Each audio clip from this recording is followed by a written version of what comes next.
Assalamualaikum warahmatullahi wabarakatuh. Alhamdulillah wa syukurillah kita dapat berjumpa di kajian Ghosbah Kiai Haji Ahmad Bauddin Nur Salim. Semoga apa yang disampaikan oleh beliau dapat bermanfaat dan berkah untuk kita semua. Amin ya rabbal alamin. Assalamualaikum warahmatullahi wabarakatuh. Sebenarnya sudah bisa pidato, nggak bisa pidato. Suatu saat dipaksa pidato sama khalifah itu. Hei para hadirin, kamu pinter apa goblok? Lah mereka pinter, mau ngandani wong pinter, terus pinter kok ngandani gitu. Akhirnya hadirin itu kan karena seneng sama Abu Nawas itu seneng. Ya sudah Abu Nawas, kalau gitu kita goblok. Aku mau mengambil wong goblok. Akhirnya terus wassalamualaikum warahmatullahi wabarakatuh. Jadi itu Abu Nawas juga bisa pidato, tapi dia tahu saja caranya menyelesaikan masalah. Jadi itu Abu Nawas. Jadi ya orangnya kacau tapi cerdas itu, makanya jadi guyonan. Sebenarnya Abu Nawas itu figur yang nyata, tapi tidak senaif yang diceritakan orang-orang di anekdot itu. Ya beliau itu orang soleh ketika era Harun ar-Rasyid. Tapi ya tadi karena banyak cerita yang macam-macam.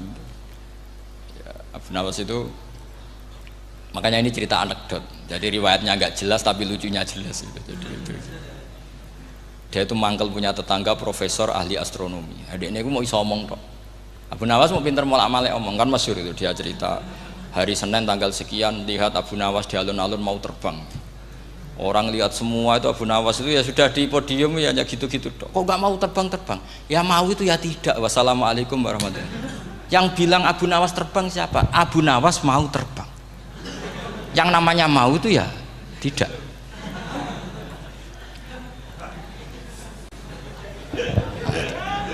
Pernah dia itu lomba sama Harun ar-Rasyid, siapa paling banyak pengunjung rumahnya di alun-alun. Harun Rasyid bikin khemah, dia bikin khemah. Tentu cerita ini bohong, yakini ini bohong, makanya ini bohong tenang. Makanya ini anekdot, hanya guyonan. Harun Rasyid karena dia raja itu ada apel, ada makanan macam-macam. Ya tentu pengunjungnya banyak. Batas akhir itu penilaian jam 12 malam. Abu Nawas tenang, satu pun nggak ada pengunjung, nggak ada makanan, nggak ada apa. Pas jam 12 rumahnya dia, kemahnya dibakar, orang ke dia semua. Tit menang dia karena jumlahnya, bahkan Harun Rasyid itu datang ke kemahnya dia. Karena lombanya kan pengumpulan massa terbanyak, tit jam 12. Harun Rasyid pikirannya, santri ya guys, sugoi jajan nggak mesti teko, itu pikirannya gitu. Abu Nawas pikirannya beda, jenis ono kebakaran pasti datang. Wes dihitung biaya khemah sama hadiahnya banyak hadiahnya. Yang ahli falak ini punya ilmu yang rasional, yang pinter sekali. Dia ilmuwan bahwa bumi itu bulat-bulat. Nah, saya lagi tren meyakini bumi flat nih, ya kacau nih. Mau gara-gara penjelasan sing sepihak. Ini wong nganggur. Lah wong ilmuwan kok sentimennya perkara wedi duit. Nggak boleh ilmuwan menyebut sentimen apa? Uang. Akhir bumi itu bulat-bulat. Jadi kalau Anda jalan ke timur terus nanti ke titik yang sama. Abu Nawas salah paham karena dia memang nggak ahli sains gitu. Suatu saat si profesor ini kemalingan, malingnya melayu ngetan. Terus minta tolong sama Abu Nawas, kejarlah maling itu. Kemana? Ke timur. Dia ngejar ke barat. Ditanya sama profesor, saya udah bilang larinya maling itu ke timur, kalau kejar ke barat nanti ketemu di titik yang sama. Jadi, akhirnya profesornya ngerti, oh ngenyek tuh.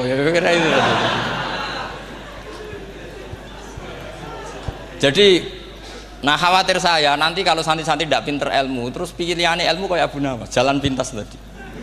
Karena belajar falak jelimet, belajar faraid apa?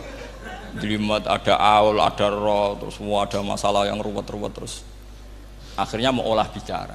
Ini musibah, inna lillahi wa inna ilaihi raji'un.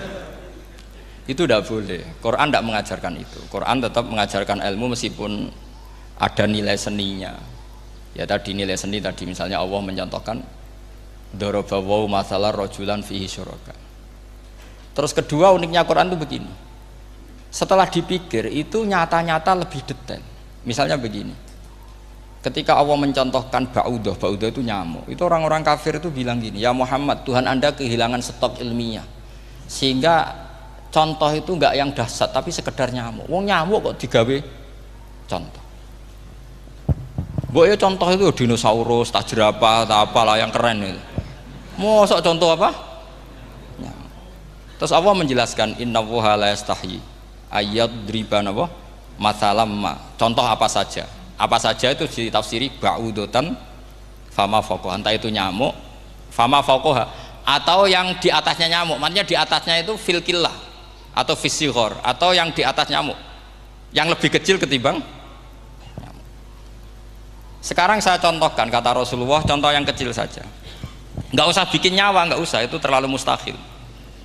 Seorang pemahat patung, terus kamu pesen, Pak aku gaekno patung gajah, mesti muni sanggup. Tak muni, Pak gaekno patung gajah ukurannya ya semestinya gajah, oke. Tapi Pak aku gaekno patung nyamuk, ukurannya ya sak nyamuk. Kira-kira sanggup apa enggak? Artinya ketika Allah gawe nyamuk itu lebih sulit ketimbang gawe gajah apa lebih mudah? Lebih sulit. Karena nyamuk yang sudah kecil, dia punya alat kelamin terus seberapa juga? Alat kelaminnya juga tetap harus ada lubangnya terus seberapa juga? Temen saya malah ada yang cangkem elek bilang gini, lalu ya punya kumannya seberapa? Nah ini pentingnya ngaji akal. Kamu jangan hanya bilang wow dinosaurus, jerapah, seru nyamuk. Nah karena orang sudah ada itibar dengan nyamuk, didatangkanlah nyamuk banyak. Sebenarnya nyamuk banyak itu mergo mangkel, gak diperhatikan itu. Makanya terus. Lah ini saya tahadus binemat, istri saya itu sering protes. Istri saya kalau manggil saya Gus karena orang Jawa Timur. Itu sama-sama jagongan itu, saya itu tidak pati sering digigit nyamuk, ya digigit tidak sesering sampean, itu jelas. Terus saya tanya, Gus punya doa apa, kenapa tidak pati begitu digigit nyamuk? Saya bilang, karena saya sudah tahu hikmahnya nyamuk. Jadi harusnya dia sudah tidak nyerang saya, kata saya gitu. Makanya ini ijazah, agak mandi salah sampean gitu. Karena tadi logika yang terbangun gitu. Kalau Allah bikin gajah, melubangi belalai gajah itu masih masuk akal. Bahkan saat kita bikin patung masih bisa. Tapi kata tadi nyamuk itu sudah kecil, harus punya usus, harus punya alat kelamin, harus punya telur. Telurnya juga detail lagi.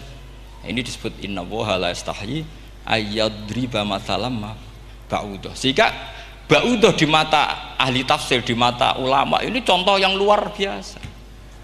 Tapi di mata orang-orang yang nggak seneng mikir, kok terima nyamuk itu. Makanya saya minta kangkang di sini bisa makan itu harus syukur. Makan itu luar biasa. Saya itu sering nyontohkan di Jogja ini. Saya punya teman sakit. Kalau nggak ada obat dari Belanda itu mati. Kalau ini nggak dapat obat bagus dari Belanda atau dari Jerman itu meninggal. Berapa bulan lagi matinya? 3 bulan. Kalau nggak sampai dapat obat mati 3 bulan. Oh masih mandi obat yang di Jogja. Apa itu makan atau minum? Kalau orang nggak minum nggak sampai 3 bulan sudah mati.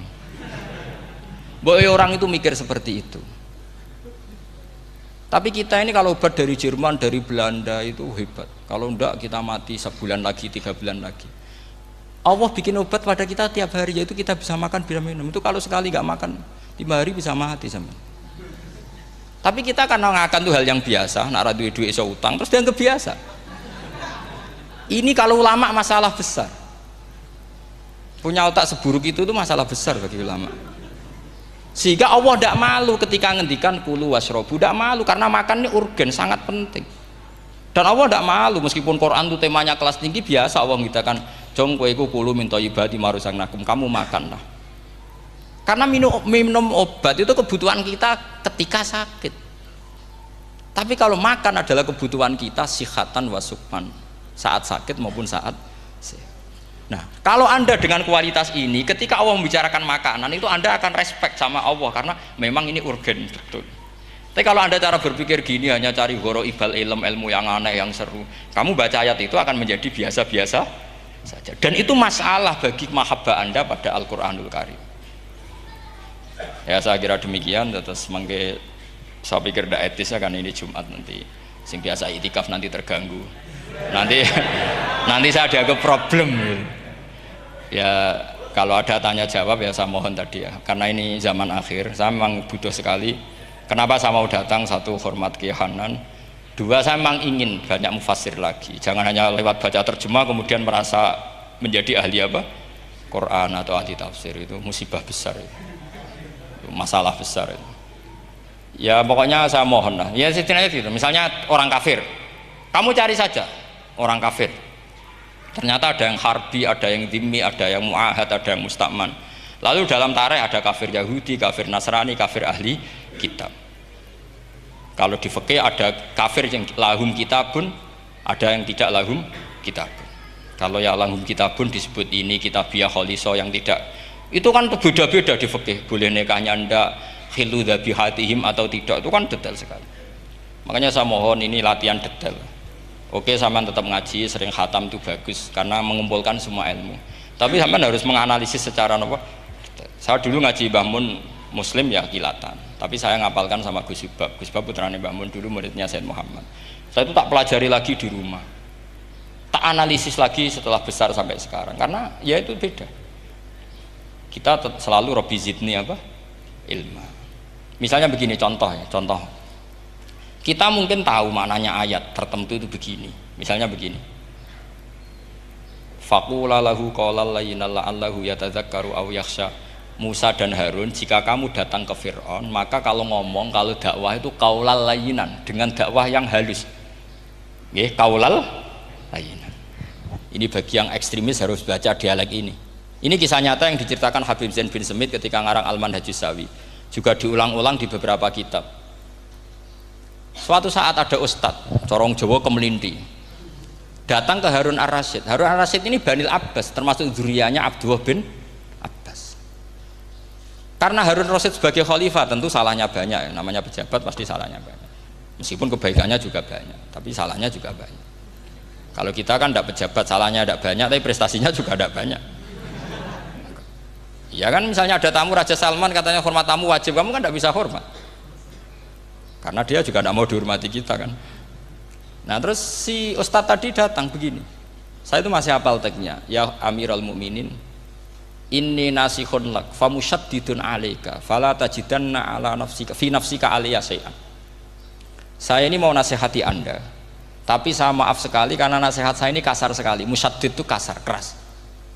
Fala tajidanna fi nafsika alayya syai'an. Saya mohon jangan dimasukkan hati lah. Makanya terjemah bebasnya jangan masukkan hati.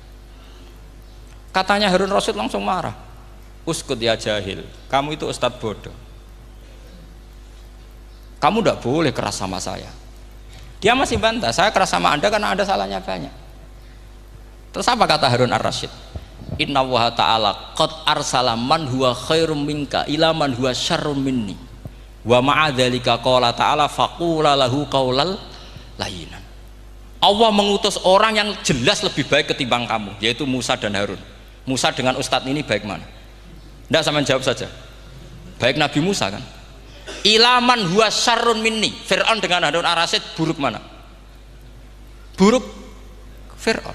Itu saja masih dengan etika faqula lahu qaulal layyinan. Musa dan Harun kamu harus sopan. Tidak wae Fir'aun wajib sopan, tidak wae aku rasopan. Nah ini sudah iktibar dari terjemah netral atau terjemah yang datar, bahwa Allah ngutus Musa dan Harun ke Fir'aun, dan Musa dan Harun diharuskan qaulal layyinan. Tapi menjadi energi mafhum yang luar biasa. Nak dakwai Fir'aun wae qaulan layyinan, apa maneh dakwai podo-podo mukmin. Makanya kata Harun Rasyid, uskut ya jahil. Inna wa ta'ala qad arsala man huwa khairum minka ila man huwa syarrun minni. Wa ma'adzalika qala ta'ala faqula lahu qaulal layyinan. Sahabat beriman yang dirahmati Allah Subhanahu wa taala. Kiai Haji Ahmad Bahauddin Nur Salim atau lebih dikenal sebagai Gus Baha, lahir 29 September 1970, merupakan penceramah yang berasal dari Rembang, Jawa Tengah. Beliau dikenal sebagai salah satu ulama ahli tafsir Al-Quran dan merupakan murid dari Kiai Haji Maimun Zubair. Gus Baha merupakan putra dari seorang ulama pakar Al-Quran dan juga pengasuh pondok pesantren Tahfidzul Quran, yaitu Kiai Haji Nur Salim Al-Hafidz dari Narukan, Teragan, Rembang. Kiai Nur Salim merupakan murid dari Kiai Arwani Kudus dan Kiai Abdullah Salam. Kajen mergoyo Pati, nasabnya bersambung kepada para ulama besar. Bersama Kiai Haji Hamim Zazuli, Gusmi, Gus Baha mulai gerakan Cantiko, jamaah anti koler, yang menyelenggarakan kajian Al-Quran secara keliling. Cantiko kemudian berganti nama Mantap, Majelis Nawaitu Topo Broto, lalu berubah menjadi Zikrul Ghafilin. Kadang ketiganya disebut bersamaan, Cantiko, Mantap, dan Zikrul Ghafilin. Dari silsilah keluarga ayah, Gus Baha merupakan generasi keempat ulama-ulama ahli Al-Quran. Sedangkan dari silsilah keluarga ibu, Gus Baha menjadi bagian dari keluarga besar ulama Lasem. Dari Bani Mbah Abdurrahman, Bai Syaiban, atau lebih dikenal dengan Mbah Sambu. Alhamdulillahirrabbilalamin. Telah kita simak bersama kajian Gus Baha, Kiai Haji Ahmad Bahauddin Nur Salim. Semoga dapat bermanfaat dan berkah di dunia sampai akhirat. Demikian yang dapat kami sampaikan. Wassalamualaikum warahmatullahi wabarakatuh.